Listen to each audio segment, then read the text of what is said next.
திருடிய பணத்தை 1 மாதத்தில் திருப்பி தருவதாக கடிதம் எழுதிய கொள்ளையன், என்னை மன்னித்து விடுங்கள், வீட்டில் உடம்பு சரியில்லை அப்படின்னு சொல்லிட்டு ஒரு நியூஸ் ஆர்டிக்கிள் வந்திருக்கு.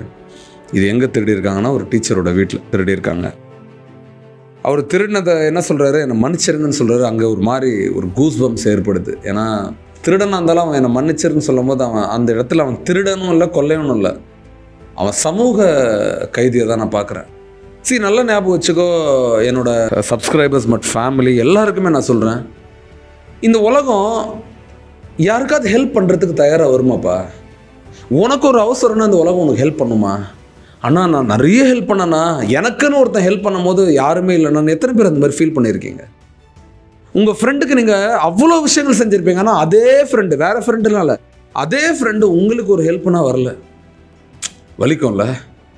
அந்த மாதிரி ஒரு சூழலில் சிலதெல்லாம் வலிக்கும், ஒரு மாதிரி உருக்கும்.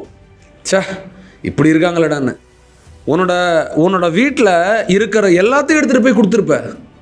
உனக்கு வந்த வாய்ப்பை சில பேர் கொடுத்துருப்ப. சில பேர் நீ நேசிக்கிற பொண்ணையே கொடுத்துருப்ப. சில பேர் அடுத்தவங்களுக்கு ஹெல்ப் பண்ணா சொல்லாத கேட்காத உன் கஷ்டத்தெல்லாம் பார்க்காத உடனே பணத்தை எடுத்து கொடுத்துருப்ப. அட வச்சுக்கப்பான்னு சொல்லியிருப்ப. அட வட்டிலாம் வேணாம் அப்புறம் பார்த்துக்கலான்னு சொல்லியிருப்ப. அவங்க காசு தரேன்னு சொல்லும் போது கூட பொறுமையாக கொடுங்கன்னு சொல்லியிருப்பேன். ஆனால் அதுக்கெல்லாம் எங்கெங்க வேல்யூ இருக்கு? எங்கே வேல்யூ இருக்கு? வேல்யூ இல்லாத மனிதர்களை தான் இந்த உலகம் ஒவ்வொரு நாளும் சந்திச்சுக்கிட்டு இருக்கு. அண்ட் மோர் ஓவர் என்னன்னா, இதில் என்னன்னா, நீ ரியலாக பழகிருப்பல அப்படின்னு ஒன்று இருக்கா? நீ தான்டா ரியலு. உலகத்தில் எல்லாரும் ரியலாக இருப்பாங்க நீ நினச்சனா அந்த நிமிஷத்துல நீ தான் முட்டாளு.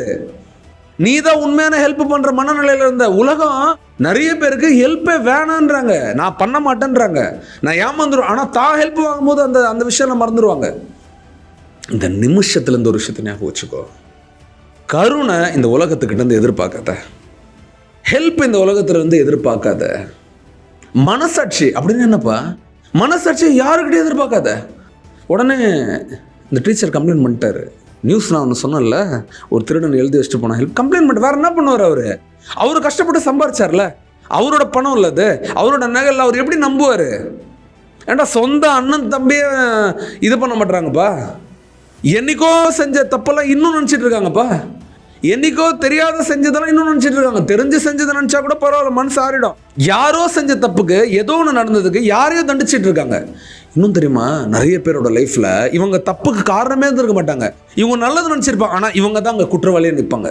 நல்லவங்களுக்கே காலம் இல்லையா இந்த உலகம்? பாவம், லெட்டர் எழுதி வச்சு இருந்த அந்த அண்ணனையா மன்னிச்சிட போது? தப்பு தானே.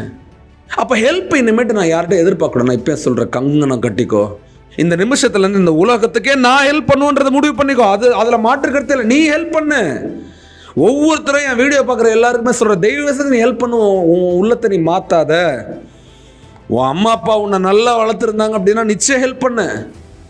ஆனால் அதே அம்மா அப்பா உன்னை நல்லா இந்த உலகத்துக்கு தயார் பண்ணியிருந்தாங்க அப்படின்னா, அப்படி பண்ணலை அப்படின்னாலும் சரி, பண்ணாலும் சரி, அண்ணன் உன்னை தயார் பண்ணுறேன். இந்த நிமிஷத்துலேருந்து இந்த உலகத்தில் யாருக்கிட்டையும் உதவி எதிர்பார்க்காத. வேணாம். உதவி செய்வாங்க, கூலி வெட்டுவாங்க, உதவி செய்வாங்க, எதிர்பார்ப்பாங்க, உதவி செய்வாங்க, அதை 100 பேர்கிட்ட சொல்லி காட்டுவாங்க, உதவி செய்வாங்க, நம்மளை காயப்படுத்துவாங்க, சொல்லி காட்டினா கூட பரவாயில்ல, நம்மளை குறை சொல்லுவாங்க. எதுக்குடா போய் ஹெல்ப் கேட்டால் அவங்கள போய் கஷ்டப்படுத்திட்டு நம்ம நேரம் என்ன பண்ணுறது? அனுபவிச்சு தான் ஆகணும்.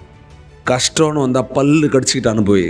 கஷ்டம்னு வந்தால் நேரத்தை பார்த்து இதுதான்டா உன்னோட வாழ்க்கையோட உயர்வுன்னு நினச்சா அதில் நீச்சல் அடி, சஸ்டெயின் பண்ணு. ஸ்விம்மரை பார்த்துருப்பியா? நீச்சல் அடித்து போகிறவனோட தம்மு கட்டுறவன் தான் பெரிய ஸ்விம்மர். அதே இடத்துல சஸ்டெயின் பண்ணுவாங்க, அதே இடத்துல நிற்பாங்க, அவன் தான் பெரிய ஸ்விம்மர்.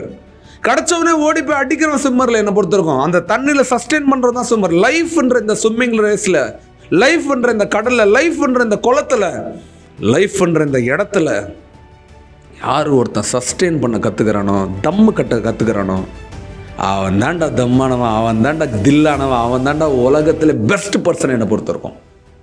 பல்லு கடிச்சிக்கோ. காலம் மாறும். இந்த உலகத்துக்கு உனக்கு எப்பப்பெல்லாம் வாய்ப்பு கிடைக்கிறத உதவி பண்ணு. இன்னொரு தடவை பிறக்க போகிறதில்ல. உதவி பண்ணிவிட்டு அவனும் உனக்கு உதவி பண்ணுவான்னு மட்டும் நினச்சி பார்க்காத. எதிர்பார்த்து ஹெல்ப் பண்ணுறது பேர் ஹெல்ப்பே இல்லை. ஆனால் அவன் பண்ணுவான் பண்ண மாட்டான்னா எனக்கு தெரியாது. ஆனால் நீ ஹெல்ப் பண்ணு. அதே மாதிரி நீ அதே கட்டத்தில் யாரோட உதவி எதிர்பார்க்க அந்த வாழ்க்கையை லீட் பண்ணு. Leaders will not expect others to help them. Leaders will never expect others to give hands to them. Leaders will never expect them to hold them when they are in pain. Leaders will do all those things for others. When others expect pain, when others are in pain, they will help them. When others are in problems, they will guide them. அடுத்தவன் கஷ்டப்படுத்தும் போது guide பண்ணுறது, help பண்ணுறது, அவன் தான் தலைவன். அந்த மாதிரி தலைவனை நான் இருப்பேன், நான் நம்புகிறேன். வாய்ப்பு கொடுத்த அனைத்து தெய்வங்களுக்கும் நன்றி. தொடர்ந்து கூட நிறைய பேருக்கு உதவலாம். Love you. பாய்.